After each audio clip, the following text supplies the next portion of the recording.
Hello everyone, আসসালামু আলাইকুম। কেমন আছেন সবাই? আশা করছি সবাই অনেক ভালো আছেন। আমিও আলহামদুলিল্লাহ পরিবারের সবাইকে নিয়ে ভালো আছি। মুক্তাজ ফ্যামিলি ব্লগের আরও একটি ডেইলি ব্লগ দেখার জন্য আপনাদের সবাইকে ওয়েলকাম করছি। আর আজকের ব্লগটা হচ্ছে পবিত্র মাহে রমজানের ঈদের দিনে যে ব্লগটা সেটা আজকে শেয়ার করব। পারিবারিক একটু ব্যস্ততার কারণে ভিডিওগুলো আপলোড করতে একটু দেরি হয়ে গেল। আশা করছি আমার আপুরা আমার ভিডিওটা সম্পূর্ণ দেখে নিবে। আর যারা নতুন ভিজিট করেছেন তাদেরকে অনেক অনেক ধন্যবাদ ভিডিওতে প্রবেশ করার জন্য। আর পুরো ভিডিওটা দেখে যদি ভালো লাগে তাহলে প্লিজ আমার চ্যানেলটাকে সাবস্ক্রাইব করার জন্য অনুরোধ করা যাচ্ছে। তো ঈদের দিনই সকালবেলা তো প্রথমেই মসজিদগুলোতে বয়ান শুরু হয়, সেগুলো শুনতে তো অনেক ভালো লাগে, খুশিটা আরও বেড়ে যায় মনে হয়। তো ঈদের দিন সকালবেলা উঠে আমি সেমাই ভিজিয়েছিলাম। তো সেমাই খেয়ে রাইসার বাবা তো নামাজ পড়তে চলে গিয়েছে। তো আমি এখানে যে সেমাইটা রান্না করব সেগুলো একটু রান্না করে নিয়েছিলাম। লম্বা সেমাই আমরা বলি এটাকে, মানে বার্মি চিলি যে সেমাইটা থাকে সেটাকে আমরা বেশিরভাগই লম্বা সেমাই বলি। তো সেটাও দুধ দিয়ে রান্না করে নিয়েছি। আর পাশে একটু লাচ্চা সেমাই ভিজিয়ে নিয়েছি। ঈদের দিন দেখা যায় খুব বেশি একটা আমাদের বাসায় মিষ্টি খাওয়া হয় না, তবে সেমাই ছাড়া তো ঈদের দিন শুরুই হয় না, তাই না? তা আমি একটু সাজিয়ে নিচ্ছিলাম। তারপরে আমি সকাল সকালই যেই দুপুরের খাবারের রান্নাটা একটু বাকি ছিল সেটা বসিয়ে দিয়েছি। যেমন পোলাওটা রান্না করব আর হলো একটু সবজি রান্না করব।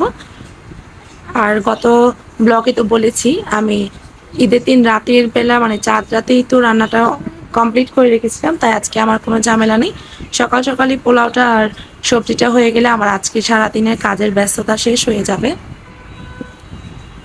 আর এই তো আজকে একটু টেবিলটাকে একটু মানে সৌন্দর্য দেওয়ার জন্য আমার হাতে যাই ছিল সেটা দিয়ে একটু সাজিয়ে নিলাম।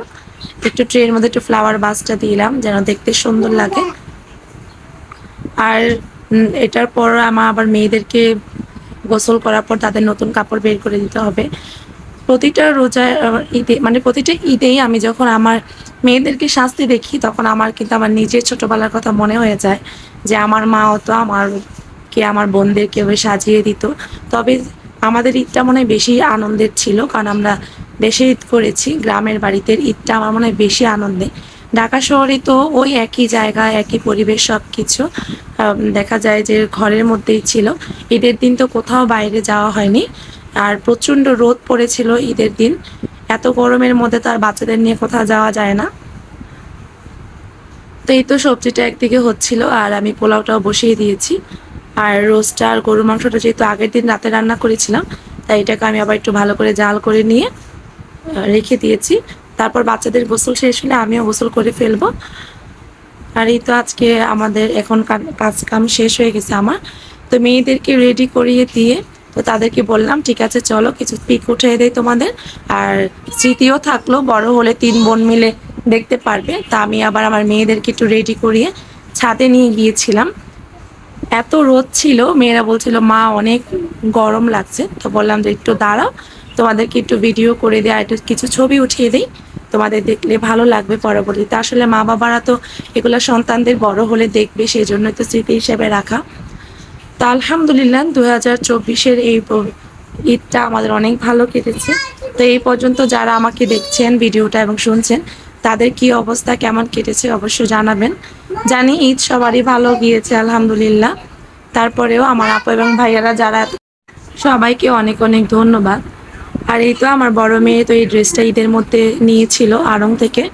আসলে এই ড্রেসটা ওকে ভালোই লাগছিল, মাশাল্লাহ বলবেন সবাই।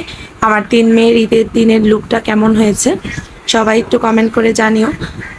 আর এই তো মেয়েরা হাতে মেহেদি লাগিয়েছে। আর এই যে আমার বাসার সবচেয়ে ছোট্ট বুড়ি, এটা একটু কিছু হলেই কেন যেন গাল ফুলিয়ে বসে থাকে, কি কারণে জানি রাগ উঠে গিয়েছে। এখন চুপচাপ এখানে বসে থাকবে, ছবি উঠাবে না, কিছু করবে না, জিদ করতেছিল। তো সেটা আমি একটু ক্যামেরা বন্দি করে নিলাম। তারপর ওদের দুজনকে বললাম ঠিক আছে তাহলে তোমরাই দাঁড়াও, তোমাদের সাথে একটু তোমাদের ছবি তুলে দিই। তো এই তো আজকে আমাদের ভিডিওটা এখানেই, ঈদের দিনে যতটুকু কাজ করে মানে সময় কাটিয়েছে তাই আপনাদের সঙ্গে শেয়ার করছি। তো আমার এই আজকের ব্লগটা সবাইকে দেখার জন্য অনেক অনেক ধন্যবাদ। তো এখন আমরা সবাই মিলে দুপুরে খাওয়া দাওয়া করে নিব। আর এখানেই বিদায় নিচ্ছি, ভালো থাকবেন সবাই, সুস্থ থাকবেন।